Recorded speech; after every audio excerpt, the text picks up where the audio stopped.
Welcome to Werner's Whirligigs. I'm Werner. This week, we're going to slow things down a bit. Unfortunately, I've injured my foot, and so I'm not allowed to do things that I usually enjoy doing, like walking, for example. So this week, I'm going to be doing some 3D printing for some parts on the GS here. And since we're going at a slower speed, I'm going to dispense with my normal disclaimer, but I will say, just don't do anything stupid. Okay, let's jump in. This, again, is my BMW R1150 GS Adventure 2002. And the last time I took it on a major ride was out to Death Valley.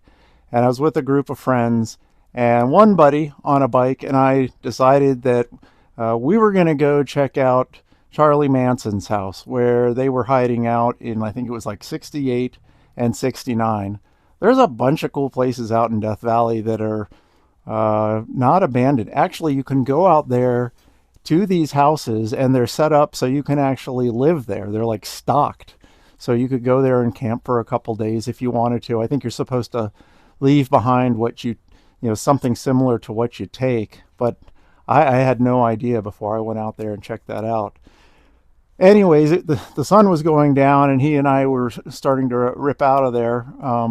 And we got most of the way out and then we stopped and I looked at my the rear section. I noticed that my toolkit, which I usually pack and keep on the back for those types of occasions, was missing. It had been bungee corded on. And then there were some parts of the motorcycle that were missing too. And I can only assume that the bungee cord pulled them off during the event. So I'd like to today go ahead and try to recreate and print those missing pieces. And they are for a receiver hitch, for lack of a better word, that sits on the back tray of the motorcycle. And it's where you can I can plug in a trunk that I have for the bike. It's a coup case. It's not super sexy or anything, but it gets the job done in town, you know. And in case you were curious, here's what it looks like with the case mounted on it. Not very sexy. Maybe it looks like alien eyes. I don't know. I'd like to think of it like that. And the trunk on the GS from another angle. Riding with saddlebags in town, they're pretty wide, but at least with a trunk on the back, you can still lane split because, we're allowed to do that here in California and here in LA. So with that, let's continue. This is the rear tray of my bike, and this black piece is the receiver where the coup case trunk mounts to the motorcycle. Now it looks complete here, but actually there's a couple of pieces missing. This whole area here is supposed to be covered by a thin piece of plastic that's a couple of millimeters thick, or maybe 3/16 of a millimeter thick. What you talking about, Willis? Okay, 3/16 of an inch.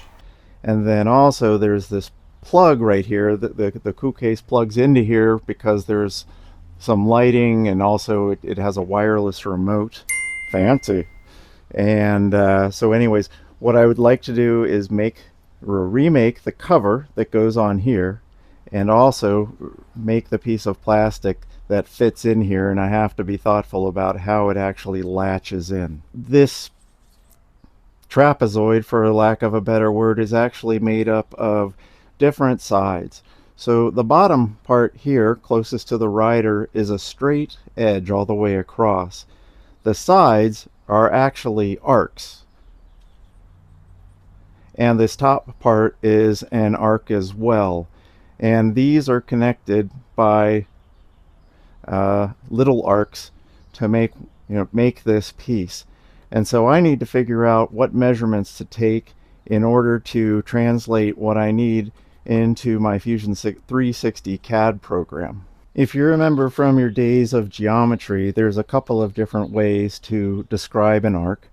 One is to use a compass, and then you put the needle in the center of the circle or the arc, and then you measure the radius that goes to that arc. In this case, you would need a really long, large compass. And to be honest, I don't really have enough room here, I think, to actually place the center point of the compass for this arc here. So what can we do differently? Another way to describe an arc is by 3 points on the arc. You know, a single point is a point. If you have 2 points, then you can make a line between them. And if you have 3 points that are not all in the same line, then you can connect all 3 of those with an arc. And that's what I'm going to do. I'm going to measure a point down here, a point in the middle, and a point up here. And I'm going to use those points to describe this arc and this arc as well. And then I'll take some more measurements to describe this top arc up here. This is a straight line down here. So hopefully when I gather that information, I'll be able to translate it into Fusion 360 and come up with a solution to make this piece here. I'm going to take 3 measurements for these side pieces. So I'm going to choose a point that's right at the end of this radius here on both sides, and I will, put my ruler there and take, well, I'm going to do it with metric just because I get more precision for these measurements. So I'm going to put my ruler here, and I'm going to measure the total length from here. Then I'm going to move my ruler up to the very top, to the end of this small arc connecting the side and the top arc here, and I'm going to take a measurement across here. And finally, I'm going to go somewhere in the middle. I'm going to create a line across, across where these intersections occur here, so that I'm always going back and measuring the same spot, and I will measure the distance from one side to the other. And doing that will give me the points I need to make these arcs. And finally, to do the top, it'll be a similar process. I'm going to measure from this side of the arc right here straight down to the bottom. I'm going to do that again over here on the other side. And finally, I'm going to measure the distance at the longest point of the arc here. And those 3 points will help me describe this arc here. The other thing I need to do, as I mentioned earlier, is make this plug. So I will take some measurements that describe the base size of the plug. Then I'll take some measurements describing, these little plug male connectors here and their location on this bigger box. So once I lay that all out, then I will be able to create a plug that will sit on top of here. So with all those measurements in mind, I'm going to go to my computer now, and I am going to put all this into Fusion 360 and start to make this piece a reality. In Fusion 360, I started by making this straight line across the bottom here. That was a known length, and then I also knew the radius of these corner circles here, and so I put the circle in and essentially used these points on the outside of the radius to create the lower points in the side arches. Then I measured up, you can see here, 95 millimeters to a somewhat central point, and I measured the width in real life, and then I put it in here, and that establishes the middle point of the arc. And finally, up here near the top, I measured from the center of each of the little small arcs to one another. So I have 1, 2, 3 points on either side. And finally, I measured from that straight line across the bottom up to what I knew would be the highest point in the top arch. And so I put a point there, and then I used the points that I'd already created on the sides for the other 2 points, and I was able to create the final arch here.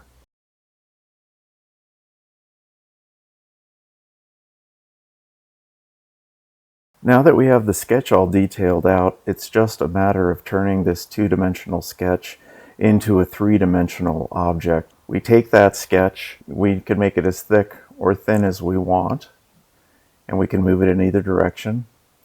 But for these purposes, the thickness is 1.7 millimeters.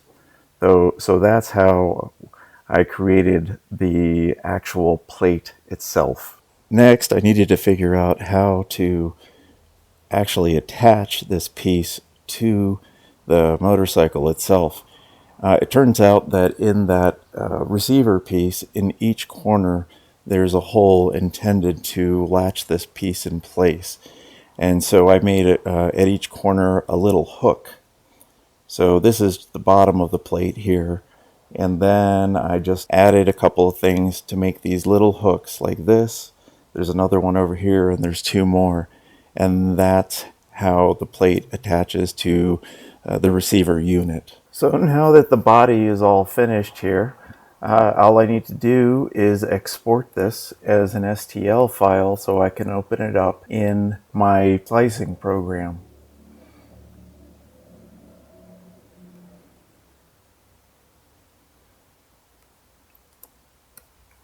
And now here we are over in Bamboo, the Bamboo Design Studio. And I'm going to import that file into here. And there it is.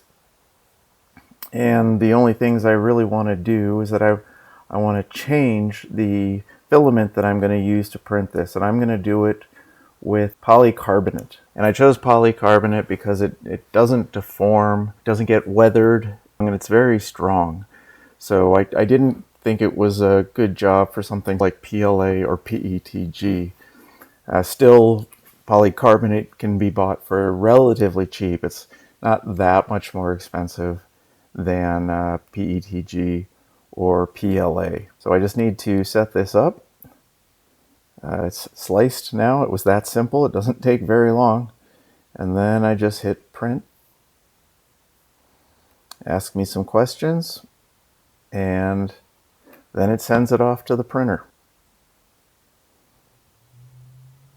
I have this nice camera inside of the printer, which comes standard as part of the package, and now I can watch the part print. It's going to take a while for this to warm up, so we'll just move on from here and check out the final product. So let's see what we got here. Got the part in here. Pull this out, and we'll go ahead and take it off of the tray. So to take it off, we're just going to bend this tray piece, and it just pops right off. And let's see what the back looks like. Not perfect. It has some artifacts on it, but good enough for me. And now out here in the shop, really the only thing we need to do is there's some support material here at each corner. Oops. And you know that those are for those hooks that I printed onto here. So all we need to do is break them off. It's really easy. Yep. And then one of them already broke off. So now we just need to mount it on the bike. I've got my tray here. First I'm just going to put it on upside down just to check the fit. And it falls right into place. I left a little bit of room in there. Just because, you know, when it hooks in, it also has more resistance on it, and so it makes it a little bit more snug. So we're good there. And then, as I mentioned, those hooks go into these little recesses here in each corner. And the way I found it, you know, you can't. Well, if I just try to force it in, the hooks in, you know, I've broken them a few times. So what I found is that if I just put my finger here and bend these under, and then they slide into the receiver. Now, you know, there's a little bit of room here, and you know, we'll see what happens when I go out riding. If it blows off, I'll print another one, and I'll make the hooks a little bit bigger. But for the most part, I think we're done with this piece, and now we just need to finish up this plug cover here. One other thing I want to mention is that the finish looks pretty good. The plate that I printed on has just a little bit of a texture on it, and so instead of this being totally smooth, it just has a textured finish. It's more texture than what's on here, but I think it fits in better having too much texture rather than none at all. And it looks, I'm looking at the camera and I'm looking at the real thing right now, and it looks the same in the camera and in real life. It looks pretty good. I mean, I bet you most people who walked up to this wouldn't even notice. So what you saw right now looked pretty easy, and pulling that part together was just fine. It doesn't tell the story of how many times I needed to make little adjustments on those measurements to get everything to line up correctly. I think for the tray piece, it took me 15 tries, and for the little plug, 8 tries. So I am not such a good, not so good at measuring that I can make these things turn out perfectly the first time, and far from it. After this was finished up, I started working on a plug for this piece here, and this is what I came up with. It's made out of TPU, which is thermoplastic polyurethane, so it's got some squish to it. And the reason I did that is so that it would grab onto these little connectors better and not fall off. So it goes on there pretty well. Looks okay. I think the only problem is it kind of looks like a go button.